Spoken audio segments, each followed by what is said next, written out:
Hello everybody, this is Johann Hopkins with Baltimore Heritage, and we're back with another of our 5-minute Histories videos. And today we're going to talk about Zion Lutheran Church here in downtown Baltimore. Have to start with a thanks to the folks at Zion for unbelievable research on their church and their congregation, as well as unlocking the gate and letting me into their courtyard to film this video. So thanks everybody at Zion. All right, Zion, the cornerstone of the church building says 1807. And that's when the building was built. It's right here next to City Hall, which was not here at the time, and right here next to the Peel Museum, which, while old, dates to 1814, is not as old as Zion. In fact, Zion is one of the oldest buildings in downtown Baltimore. In fact, one of the oldest buildings in any part of Baltimore. It's a really fantastic place. But we are going to start our story even before 1807, because you cannot tell the story of Zion Lutheran Church without also telling the story of Germans in Baltimore. We're going to start in 1755. And that's when Baltimore got its first Lutheran congregation. There were Germans in Baltimore from the very beginning. In 1730, when Baltimore town was laid out, there were Germans here.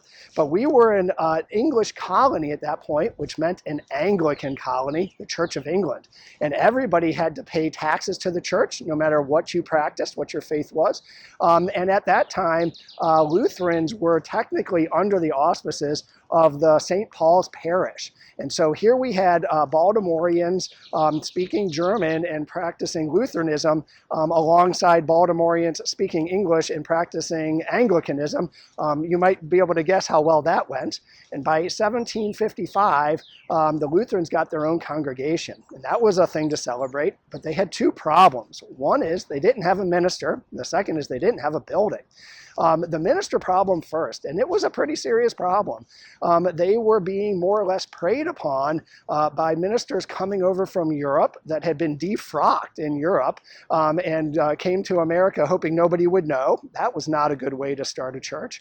Eventually, the folks here looked northward to Pennsylvania, where there was a large German population and a large Lutheran population. And a number of Lutheran ministers there were eager and willing to come down to help, but they only came once every several months for things like funerals and baptisms and weddings. Again, not a great way if you're trying to grow a church. Eventually, by the 1780s, they had been able to lure a full-time resident minister, and they solved that problem. The building problem they were able to tackle a little bit earlier. By 1762, so just 7 years after forming, they had built a small wooden schoolhouse. And education has always figured prominently here at Zion. They built a small wooden schoolhouse just a block away.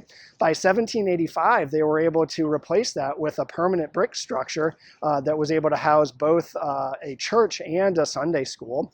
And the minister who was, the full-time minister who was there at the time was Johann Kurtz. Kurtz was important for a number of reasons. One, he was the first president of the Maryland Lutheran Synod when we got a statewide synod.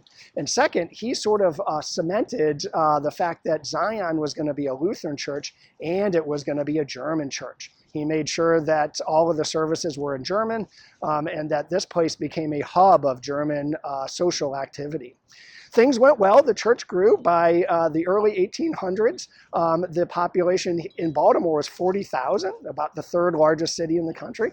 And the church had a congregation of over 300, so it was doing well. And in 1807, it built this building here, its permanent home. Things continued to go well until the 1840s. And then the 1840s saw the rise of the Know Nothing Party in Baltimore and elsewhere, and they were virulently anti-immigrant, including anti-German immigrant. And here was a church with services in German and hosting all sorts of German-speaking events. Zion took a brunt of force from them. That was really the first time that Zion had to struggle with what it meant to be American and have German roots at the same time. The second big time it had that struggle was World War I. in the years leading up to America's involvement in the war. So when Europe was at war in 1914 and 15 and 16, Zion looked across the Atlantic and saw a Europe ganging up on its mother country. And it went to work raising funds for, not for the German war effort, but for widows and orphans who were left abandoned by the war. One of the interesting ways it did that was with this eagle that's really a wonderful eagle on display in the courtyard, made of nails. And congregants would buy a nail, and all the proceeds going to this Widows and Orphans Fund. And over time, as each nail got nailed in, the creation of this eagle came about. It's a really poignant piece of artwork. This was at a time when Baltimore was trying to erase its German, all things German. Just around the corner, German Street was renamed Redwood Street after the first Maryland soldier to die in combat in World War I. And so those folks at Zion were really having a tumultuous time. When America entered World War I, things at Zion changed, and they've turned their efforts to fully supporting the American war effort. They housed soldiers here waiting to be shipped off to Europe with food and clothing and shelter, and raised money for the American war effort. A number of their young men joined the U.S. Army. 4 of them did not return and are memorialized here in the garden. The third big time that Zion faced that tumult of being American and of German ancestry was, of course, World War II. And just like in World War I, they raised money for the war cause. They raised enough to buy an ambulance and gave that to the American Red Cross. And they also opened up their doors again for furloughed soldiers for housing and food along the way. But let's get back to the building. The church building dates to 1807. The parish hall here, called, and I'm going to get this German name right, I'm going to try my best, Alders Hall or Eagles Hall, along with the bell tower that you can see all over downtown, was built in 1912. The bell tower, incidentally, the bells in there are replicas of the bells that Germany had in its German pavilion in the 1904 World's Fair in St. Louis. The smallest one of these is 1.5 times bigger than the Liberty Bell in Philadelphia. The hall itself is fantastic. It's got stained glass windows with the crests of various German cities, Cologne and Munich and Bremen, among others. It's got a piano from the Knabe Piano Company, one of over 24 musical instrument makers in Baltimore that hailed from Germany. And maybe the most sort of poignant thing is this eagle that's behind me on the outside of the building. It was done by noted sculptor Hans Schuler. I think we did a video on him several months ago.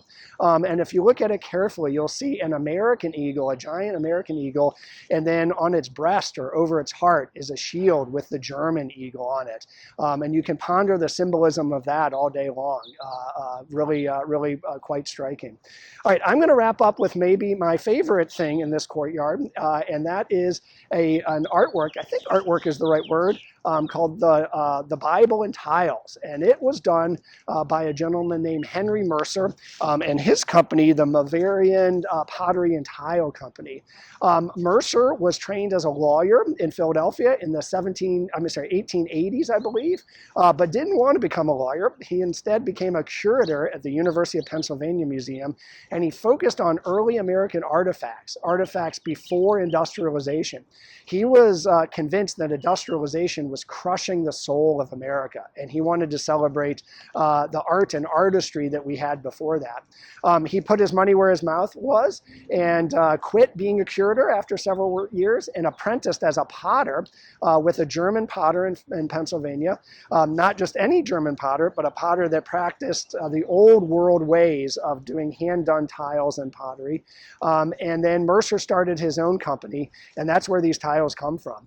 His tiles can be seen all over the world. The State House in Harrisburg in Pennsylvania has them on the floor, as does the casino in Monte Carlo. So pretty neat. These tiles, when you look at them, you know you're looking at something special. They are clearly hand done. They're marvelous images, mostly of the Bible, and they've got marvelous names. D und G, David and Goliath. Das Wunderoil, the Wonder Oil tale, and even a Garden of Eden. So I'm going to say, wrap up and say when it turns spring and hopefully COVID is mostly behind us, come on out and check out this wonderful oasis in downtown Baltimore. And it really is an oasis. And think about not just the fact of this really poignant artwork, but what it means to be a Baltimorean in America. All right, thanks so much, and we'll see you next time.